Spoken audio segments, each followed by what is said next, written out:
You are all members of the same race, the human race, which started with black women between 300,000. Don't interrupt me, I don't have much time. Now, white folks, you don't like it, but all you are is faded blacks. Every one of you, if you trace your DNA back far enough, you're going to find that some of your DNA came from Africa, because we all have the same ancestor back there, every single one of us. And those of you who think you don't have are obviously from outer space.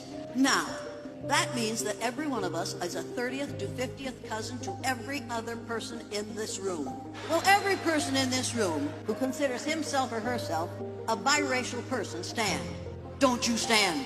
Don't you stand.